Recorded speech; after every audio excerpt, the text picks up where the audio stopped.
wait a second, we got to hear more of these. This is the birds. This is the birds, friends. Remember them? We used to call them the boys. The boys. Oh, yes, the fifth dimension. That's the reason why we really put them in here. Welcome back to 21st Century Radio. I'm your host, Dr. Bob Hieronymus, our executive producer and research assistant, Laura Kortner, and our engineer who runs this train at about 450 miles an hour is Anita Brockington. Our guest this hour and last hour is Maureen St. Germain. The book we've been studying is Opening the Akashic Records. Meet your record keepers and discover your soul's purpose. And it's published by our dear friends at Bear and Company in 2019. You can reach her through MaureenStGermain.com. I better spell that, Germain. GERMAIN.com. Are you with us, Maureen? I am. Good going. All right. Now, there are so many things within your book that I was so excited about, but I wanted to get to those main points concerning what we were discussing on the Akashic Records. And then you have all of these other wonderful things within this book dealing with a dear friend of ours.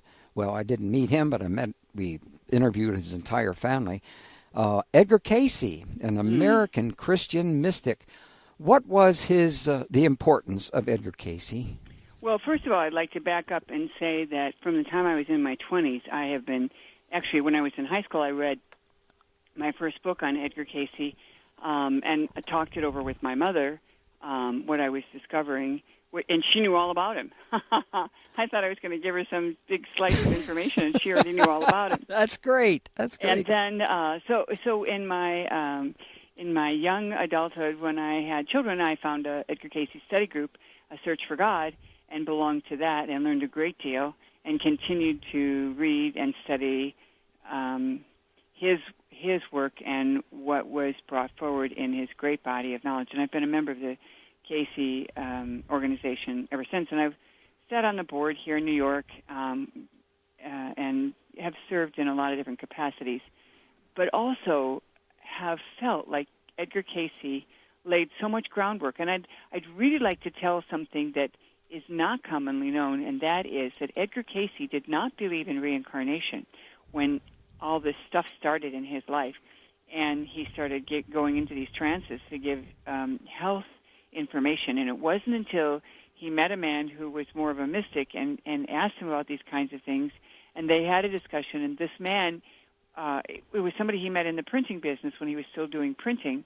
It influenced him so much that he set up a protocol that would ask what may be known about this man's life in every reading. And so that is what caused the information to be coming in from the Akashic Records, because initially it was just health readings. So here we are with a man who's a devout Christian and doesn't believe in reincarnation, and now he's channeling information about reincarnation and his own past lives. So he did eventually come to that conclusion. But I think that's really important because it means it's okay to change your mind about what you believe. It's okay to change your mind when you discover something that you thought was one way and now you realize it's another way. And to not look upon yourself as having broken the rules or broken with tradition, but expanded your awareness. And when you look at his personal life, it was tough.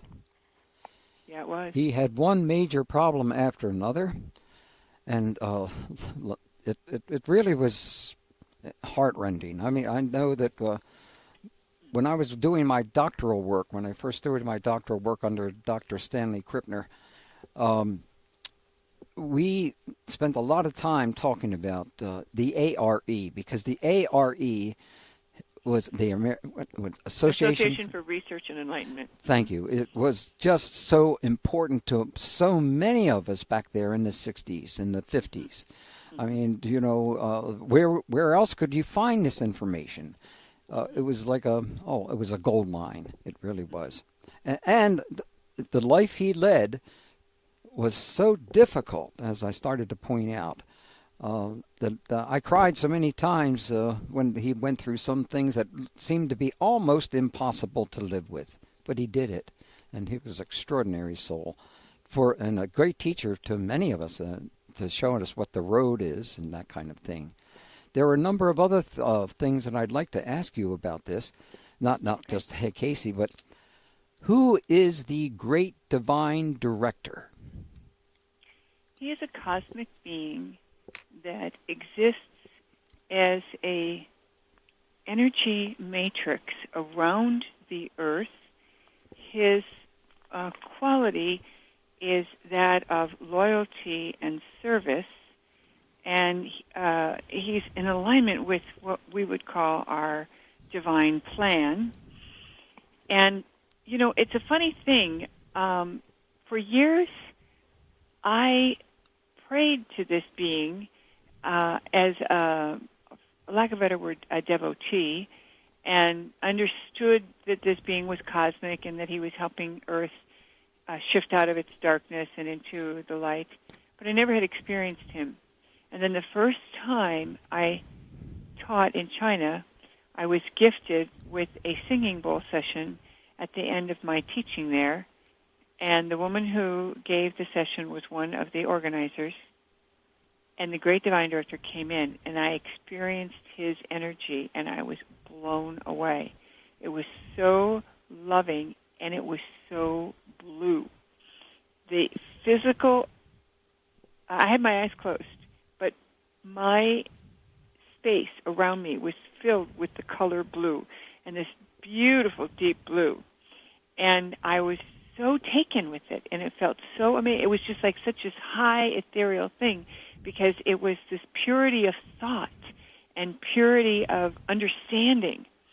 And so this is why he is part of the overseers of the Akashic Records, to keep the records pure and to not have them diluted or polluted.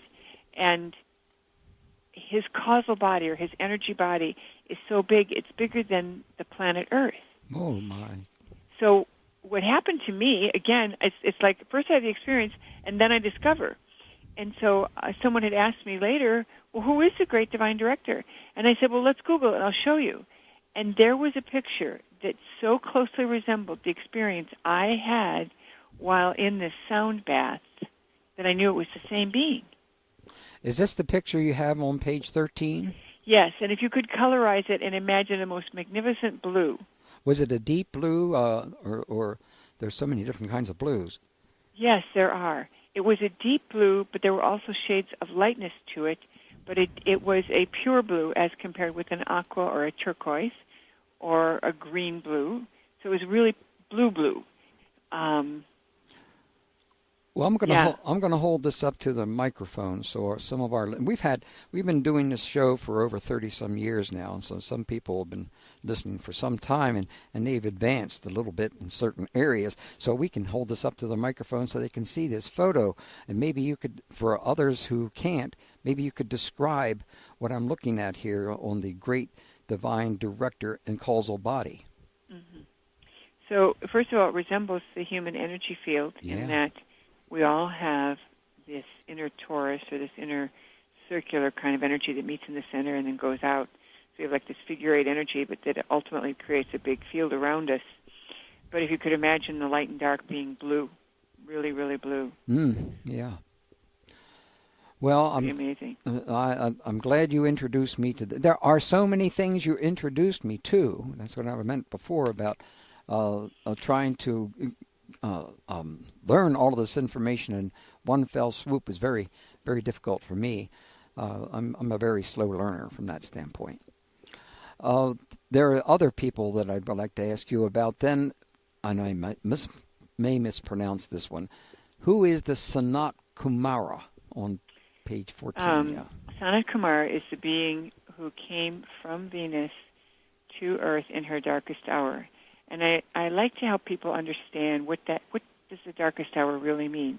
And imagine that you've made something in your kitchen, maybe you even made it from scratch, and it turned out really bad, really bad. It was so horrible that instead of serving it to yourself or your family, you threw it out. And that doesn't happen very often, but that's the place where Earth was at. And the Great Karmic Board was ready to pull the plug and let Earth destroy itself rather than go on. And he came forward and said, I'd like to have a shot at this and see if we can't turn it around. And he was granted that right, and he went back to Venus and brought back 144,000 beings who then chose to embody on Earth to help turn things around. Anybody who is attracted to that number, 144,000, who feels like they have a connection to it, and they don't know why it feels important, it's because they were probably one of those souls who came with Sanat Kumara. So he's considered the great guru. Some people depict him as the hand of God. You know that picture in the Sistine Chapel where God is reaching down to touch man's hand and they're finger to finger? Yes, ma'am. The white-haired man with the red garment is the picture of Sanat Kumara. And the first time I saw that picture, I was in my 20s, and I didn't realize where it had come from. I just saw that picture of this being. And I absolutely had to have a copy of it.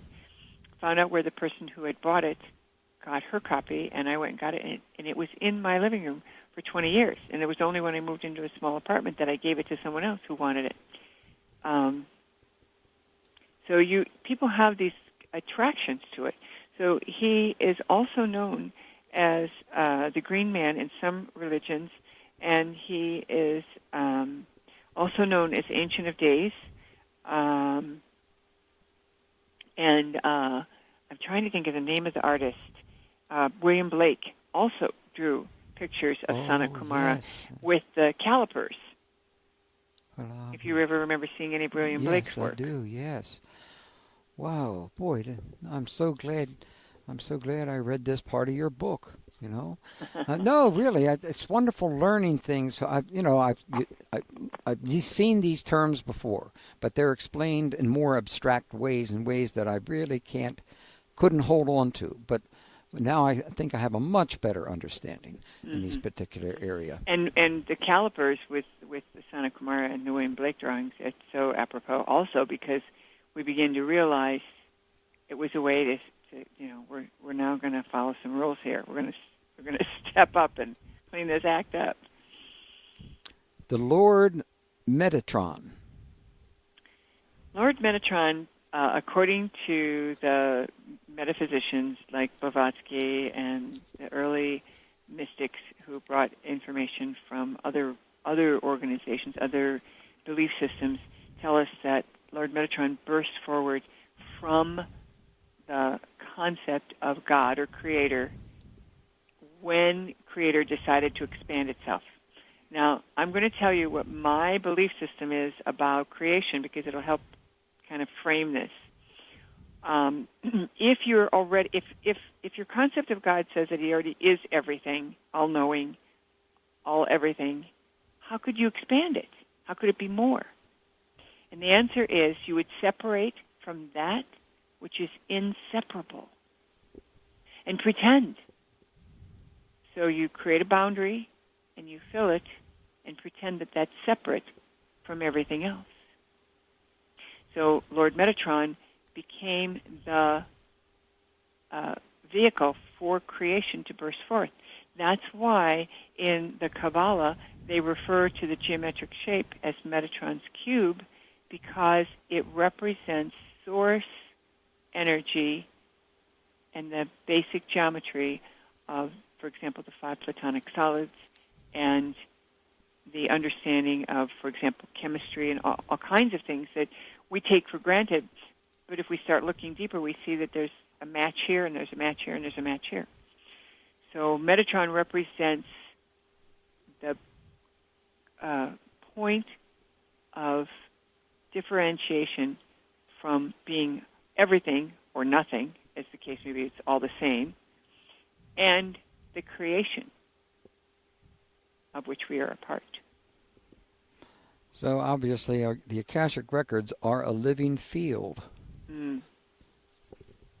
And we got a break. Time out for break time here on 21st Century Radio with our guest, Maureen St. Germain, opening the Akashic Records. Meet your record keepers and discover your soul's purpose in Bear & Company. Do we think this is an important book? I think this is one of the most important books I've read this year. And as you guys know out there, I must read around 30 or 40.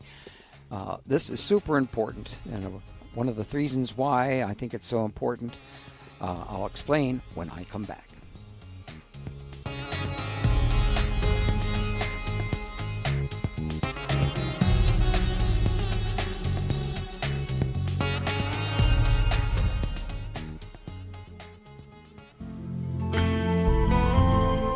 This is Robert Mouse, author of Dreaming the Soul Back Home and other books about getting yourself together and living a deeper, juicier life.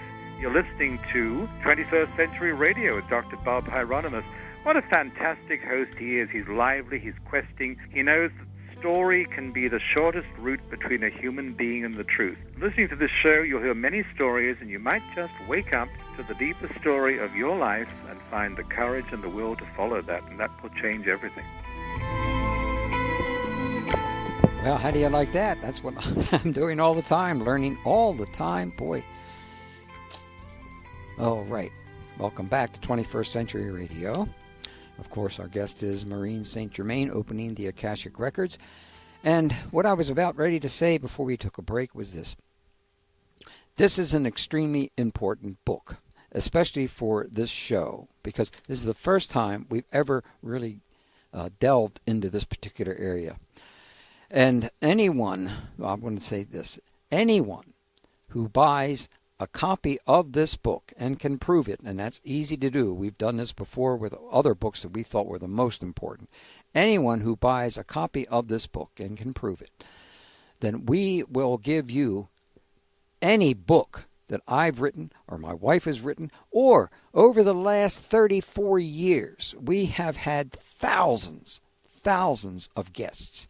And we still have copies of their books. But we will share. You can choose from them. You don't have to necessarily take a book. You can take a DVD or one of the other stores and things like that. But this is an important work. And you need to read it. Maybe read it many times, like I'm going to have to really be able to use it. Okay, so that's all you got to do is prove it. And we'll let us know what you want, and we will send it to you. So again, thank you, Maureen, for joining us tonight on this particular area. My pleasure. No, this is our pleasure. You say that humanity is about to do something that has never been done before except by saints and sages. What is it that humanity is about to do? Become their divine selves. We look at the Buddha, we look at Jesus, we look at Muhammad, we look at these very evolved souls who manage to embody great mastery, spirituality, devotion, and they've done it through devotion. We are changing it up, and we're going to do it probably by desire and then follow through. So it isn't the ascetic way. I'll call it the modern way. So it's not the Piscean way. No, it's the Aquarian way. It's the Aquarian way. Could you discuss the difference on what those ways would be? Well, it's I was sitting on the subway yesterday, and I was sitting in awe. This couple, husband and wife, but they were sitting across from each other, across the, two sides of the subway, and there was this. They were very dark, African-looking people, very dark-skinned, and there was this very light-skinned couple, and they were asking for directions in Spanish, and I was surprised. I initially heard them talking and thought they were speaking one of the African languages, and then I realized they were talking in Spanish, and they were helping this very light-skinned white couple, and it was so sweet, the concern that they held for this couple, and I see that every day in the city, and it warms my heart, and it validates in my mind that we are moving to an age where we care about each other as much as we care about ourselves. And I see this everywhere. I've had people stop me and say, you dropped this. It could be something like, a $20 bill. I've stopped people when I have a heavy suitcase to carry and say, can you help me carry this up the stairs? No problem. And more often, I have strangers come up to me and say, can I carry that for you? And I can tell right away. I don't fear that they're going to, run off with my suitcase. And more importantly, it's so awesome that they just step up and say, let me help you. And I do it for other people when I don't have heavy load myself. But the idea is that we are all in this together, and that's a huge shift because we've been taught by traditions and by the history of war-making on this planet that another culture, another language, another family is of danger to us, and we must protect our tribe. And all those barriers are melting, and it's not as evident. Now, I know there's pockets of this that aren't true, but I see it in the big city, and I see it in smaller cities. And I know it is true that people are shifting and changing, and that changes everything. I have a friend who is involved in a new steel mill that is in just outside of Memphis, and the workers get paid on the basis of the production of the factory itself. So they're not getting overtime per se. They sign up for a $15 an hour job, and they end up taking home $150,000 a year because the factory is doing so well because they're on top of things. They're not letting anything get by. They were just featured in Forbes magazine. And it's like, wow, caring about each other, caring about what's happening, and then being fairly rewarded, not just letting, people on the top make all the money. It's amazing. And you're seeing this yourself. I am seeing it myself. And I think the universe is, on target by putting me in contact with these people, I think so, too. I think so, too. And you as well. Well, I don't think we're meeting by accident. There are reasons for all this, and, there are certain things I had to evolve towards to be able to open myself up to these areas. Because being a Virgo, I happen to be very skeptical about just about everything. A long time ago, I was just a totally different person. Well, I appreciate that, and I worked in the corporate world for 20-some years before I, bit the bullet and threw in the towel. But I will tell you that, because you have such a great team that works with you, you could take on the Higher Self Challenge, for example, and play for 45 days. And at the end of that time, you would be blown away by how accurate the information is and how, for lack of a better word, how appropriate it is.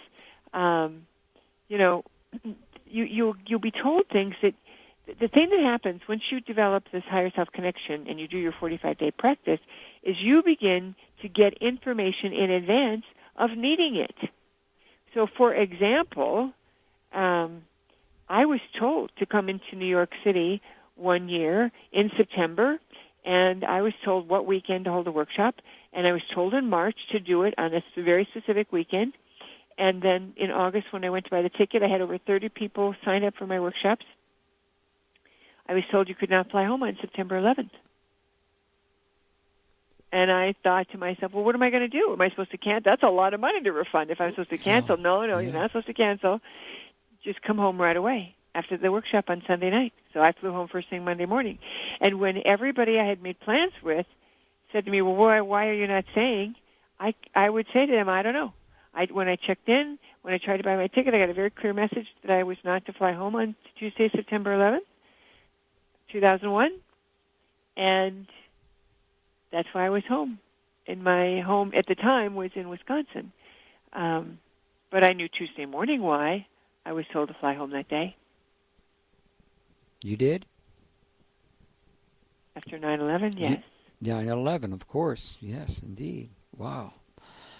Okay, wow. I'm sorry. I was thinking and seeing visualizations on what you were saying. You also, you're using words, but I'm seeing pictures.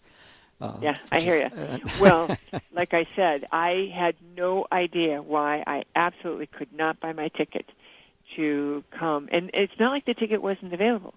There was a ticket available, but there was this energy within me, no. So then I said, okay, well, what am I to do? Again, because once you do your 45 days of practice, for example, with the higher self, and I would love it if you would do it in a playful way. And what restaurant should we go to? Should we have this or should we do this? But in that moment, when I was trying to buy my airline to get this very strong sensation, my higher self came in and said, "Fly home, go straight home."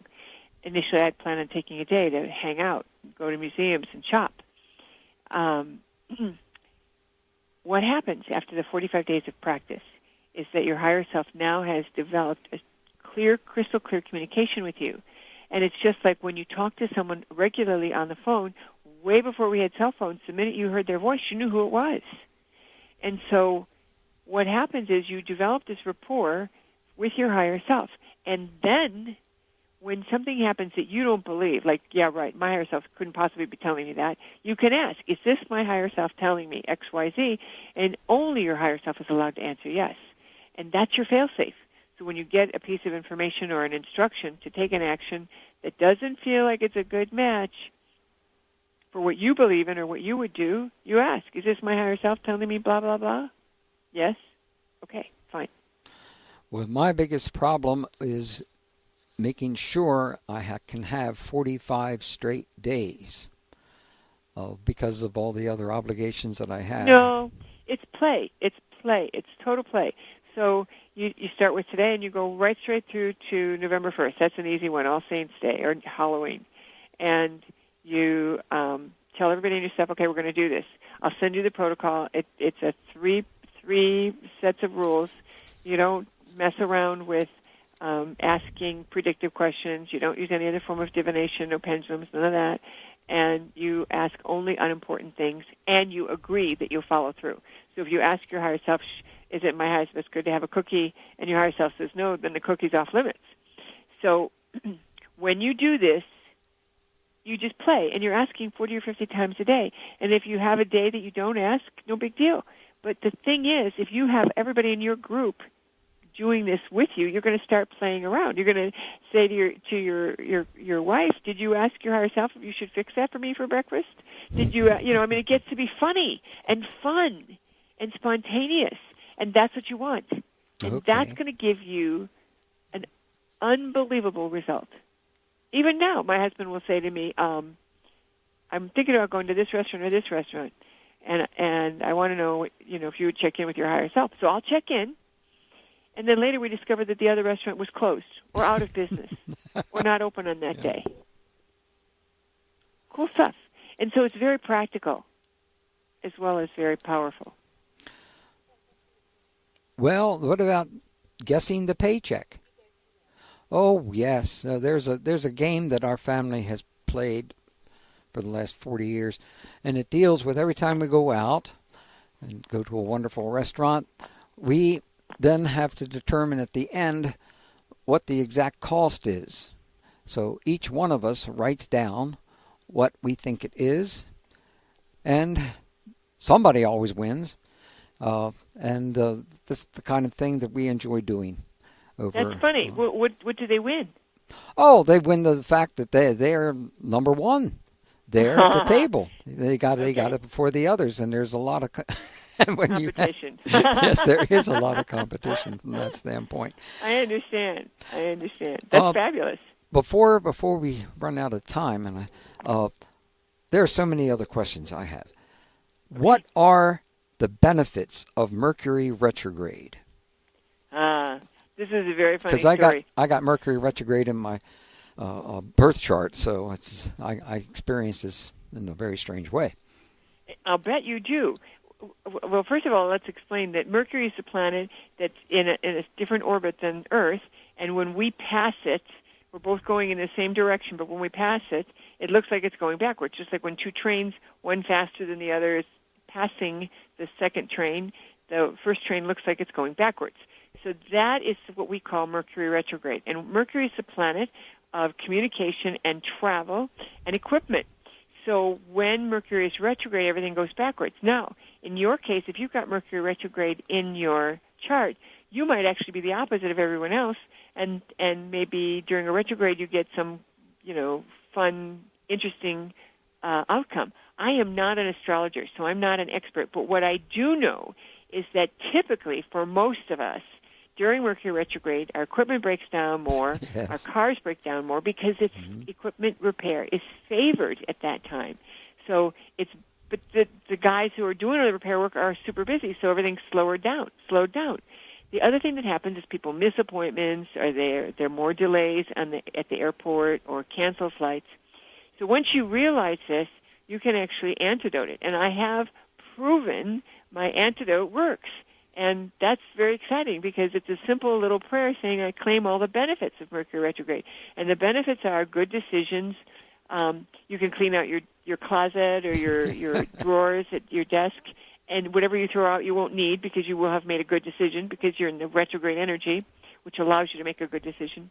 But the reason I laughed when you first asked me was because I was in a conversation with a publisher, and I made some comment just like you asked, and he said, Maureen, what are the benefits of this?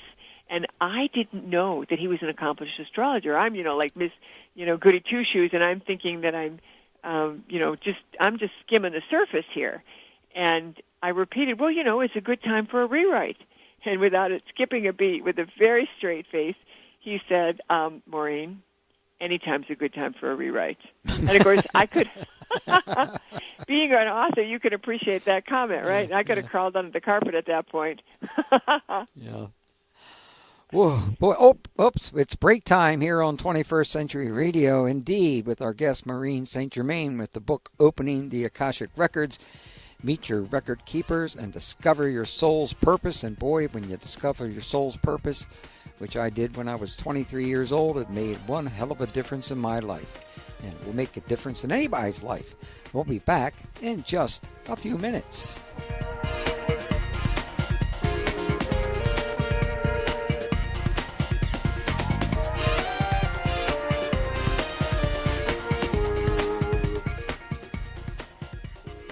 Hi, this is Stephen Schwartz, and it's a pleasure to be here tonight talking with Bob Hieronymus on one of the most exciting radio programs that I know in the country. 21st Century Radio is really a place where you will get good information from things that matter in your life and that will give you an insight into who you are and why you're here.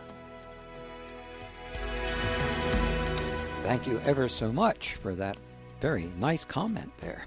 Our guest, and we're in our final segment, so there's a lot I still want to ask Maureen St. Germain while we got her on the line. Actually, we should have had her on here a couple of times so that we can get more into the details of some of this material. Maureen? Yes?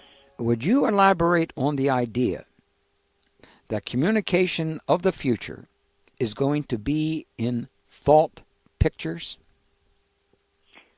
That's a really good question, and I believe that it's true. And the reason I believe it is true is because of two things. I have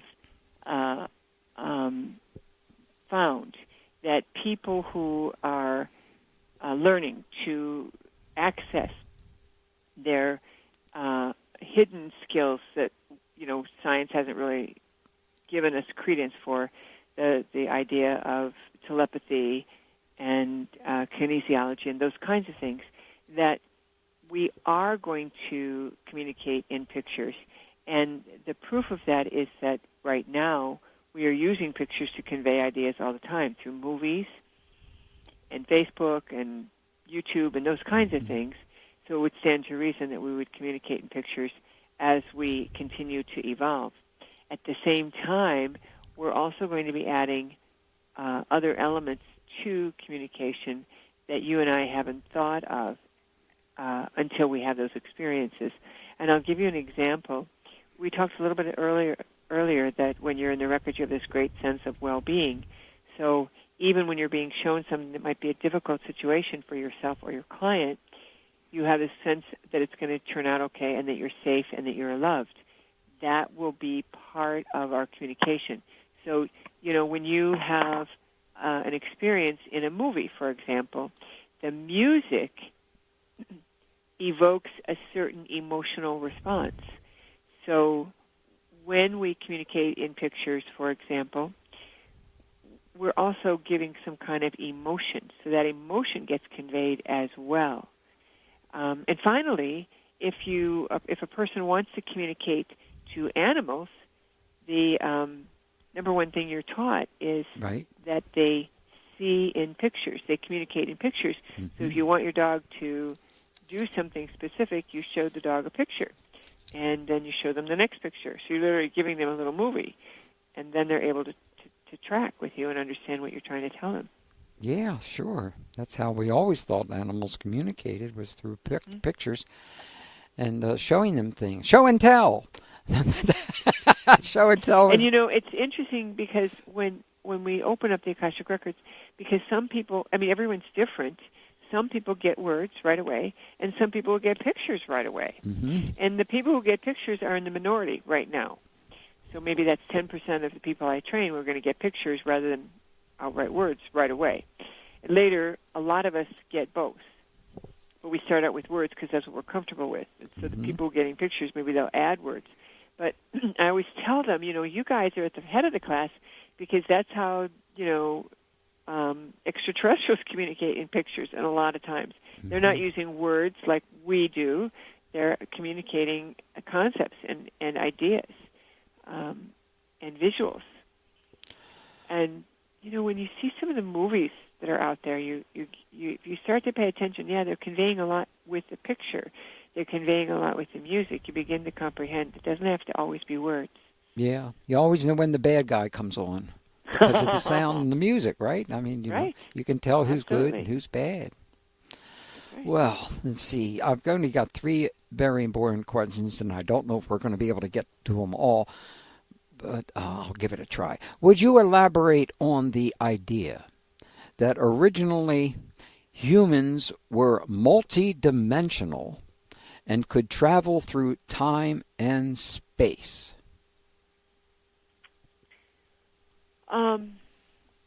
That's a very interesting concept. I believe that our forefathers, maybe they weren't humans, were able to do that, and that we are their protege. And because of that, we lost something as we moved more into matter. We also chose to move deeper into matter as part of the grand experiment of limiting our skill set to see if we could still find our way home to God.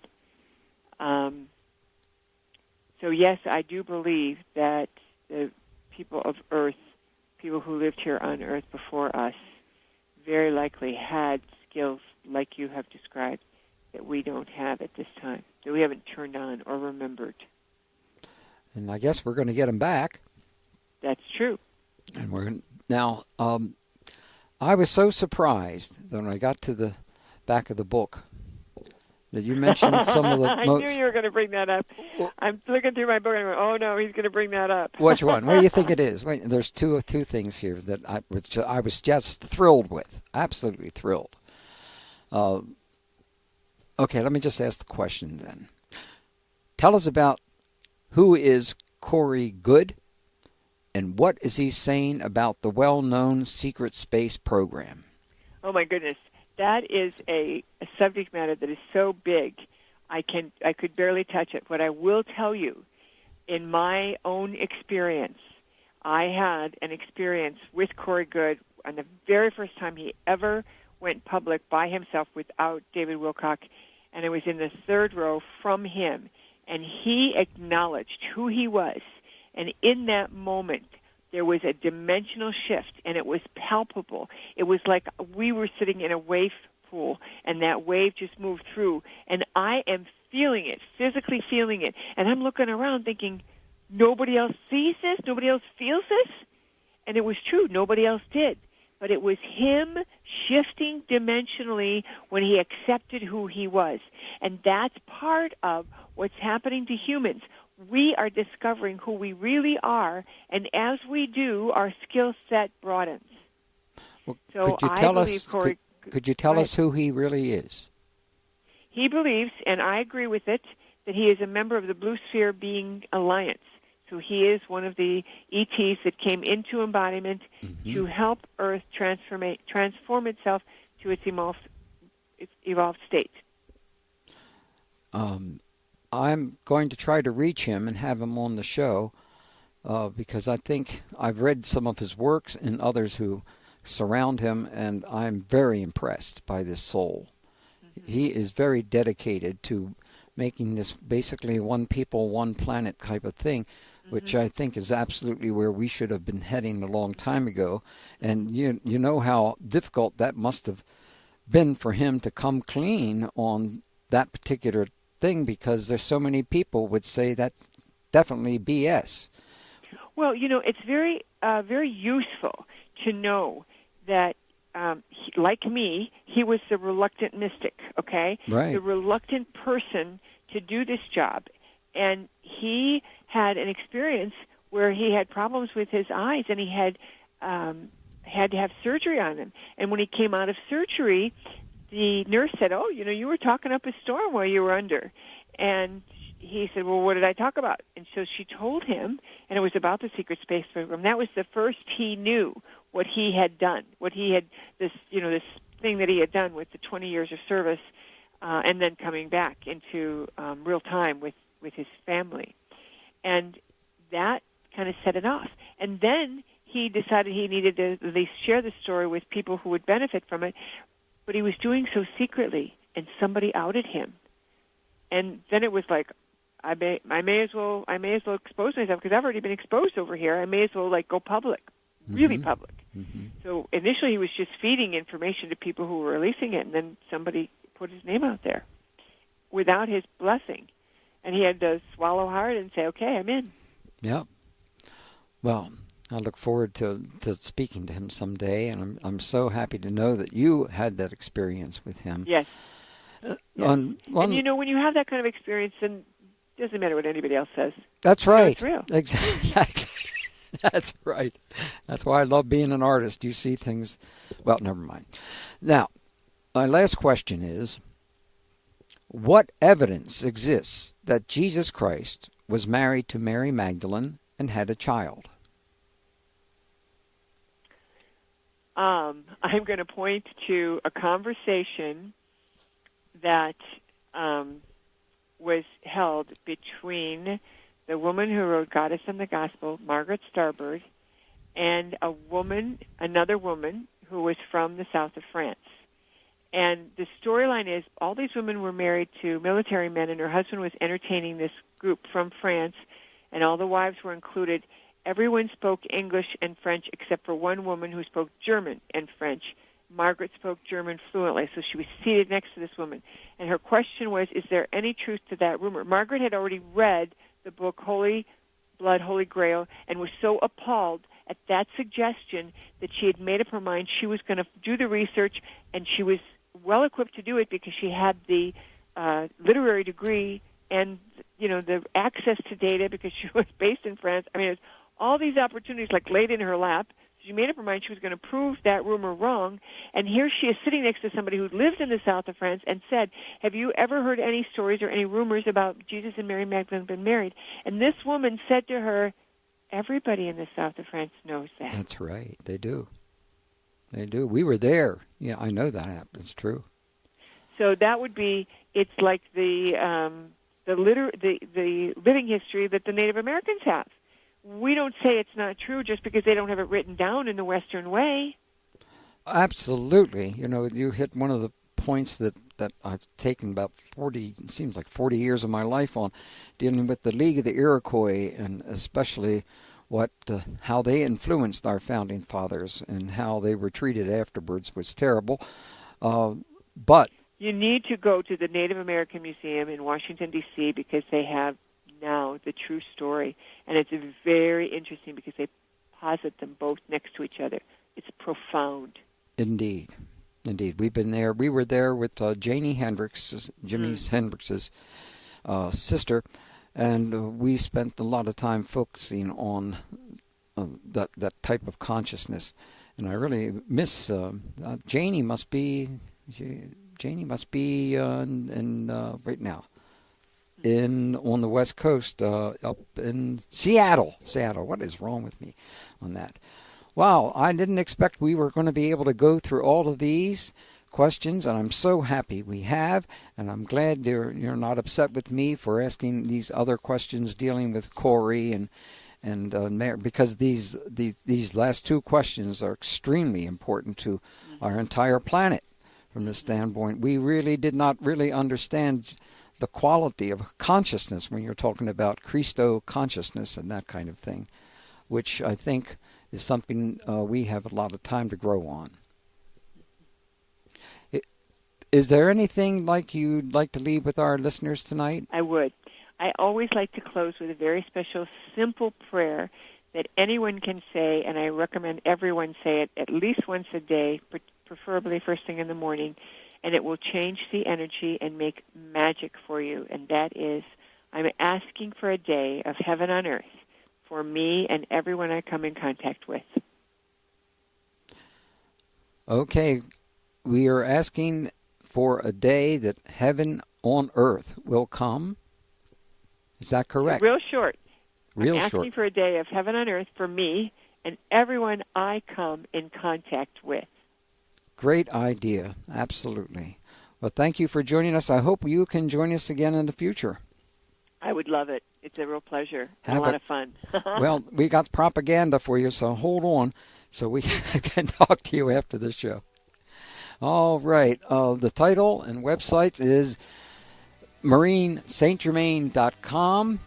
The book is Opening the Akashic Records. Meet your record keepers and discover your soul's purpose. Bear and Company. See you next week.